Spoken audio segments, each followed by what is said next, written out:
Doug Berry, welcome to Life on the Rock. Thanks, Father. My Rock House compadre. It's good to be back. Yes. Great to see you. Yeah. But now you've got your own show. Yes. Battle Ready. Tell us about that. It's exciting, very humbling to have this opportunity. It really is. It's a real pleasure. Battle Ready is a show that basically is designed to try to wake up the fighting spirit, primarily in men, but a lot of women out there really seem to be enjoying the show.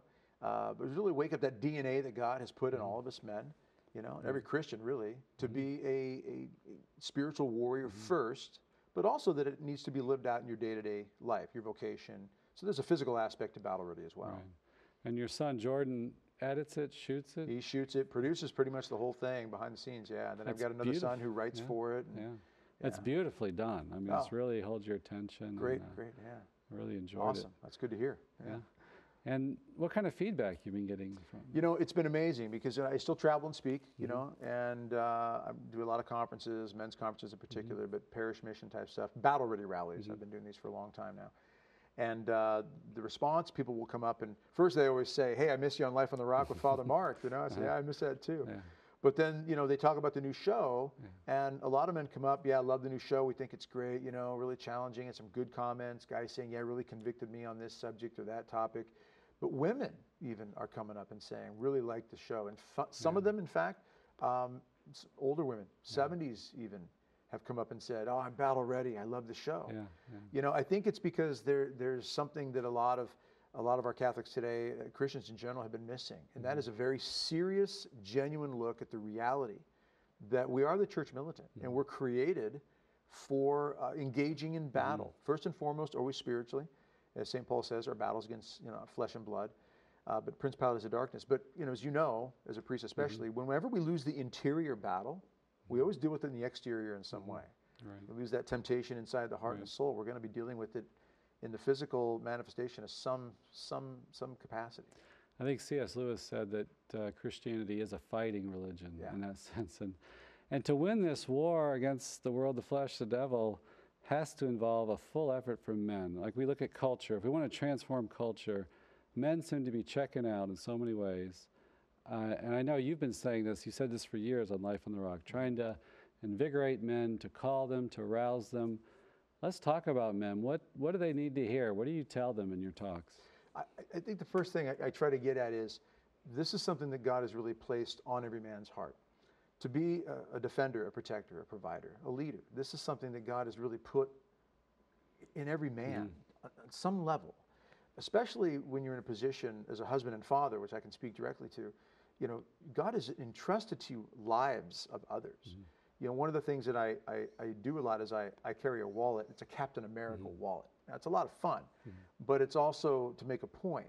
Captain America is a superhero. And I bring this out a lot of times at my rallies and my talks and say, look, this idea of being a superhero is something that young men can connect with very easily. I would say there's a little Jimmy in all of us, 7-year-old Jimmy running around the backyard with a stick in his hand trying to save the world, slaying dragons, you know, defending the good against the evil, against the villains.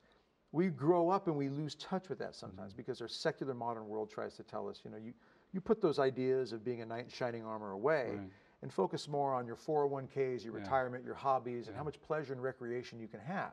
That becomes our battle for a lot of guys, is to win over their finances, to win over their pleasure and successes in the world of recreation and hobbies and entertainment, rather than focusing on the spiritual battle first and realizing that we're built for something deeper. So I like to get at that heart that is in all of us, little Jimmy, and that little Jimmy should never go away. We have worlds to save. Now I always say I may never jump on a hand grenade and save everybody in the foxhole, and I may never shut off a nuclear device before it blows up the world. But there's a world on the other end of this ring, for example. And I have children and grandchildren, and there's not a man on this planet that affects the woman on the other end of this ring more than me, not even the Pope. You know, this is something that especially husbands and fathers, every man needs to realize.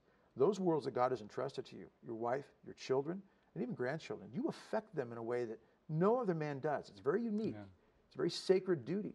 And that's the first point I like to make. That's the first place I like to start, is that this is a responsibility God has given us. Others have been trusted to our care. Other worlds have been entrusted to our care. And we desire to win these battles. But we've got to own it, take it seriously. You know, you're saying exactly what Archbishop Charles Chaput, Philadelphia, said at a men's conference in Arizona recently. He talked about the call of men to provide, protect, and to lead, and that men respond to a challenge. It's like we kind of rise up. Otherwise, we just go to the comforts and to the pleasures and all the endless activities, and we're so distracted. Internet, media stuff keeps us constantly spinning. So, yeah, that's what I love about, I was watching an episode of Battle Ready, and you presented a very balanced view of rising up to that challenge in home life. And you had scenes of you working and stuff around the house. It was good. So, well, that's a great thing about doing the show is a lot of it shot around my home, and you know, shot with some of my family helping out. So I mean, that's my Jeep. You see in the shots there. I got a Jeep Wrangler, and that's my weight room. You know, I'm in. That's not a set. That's my garage. I mean, wherever we're shooting, that's my life. And I'm trying to illustrate, you know, that hopefully, you know, that I'm trying to connect with this reality that I know this battle, and I know it's not easy. And unless I'm turning to God, you know, I'm not going to be able to fight this fight the way it needs to be fought. We're going to take a short break. When we come back, we're going to talk about the spiritual battle to invigorate men. Men will feel this call and be given the grace to respond.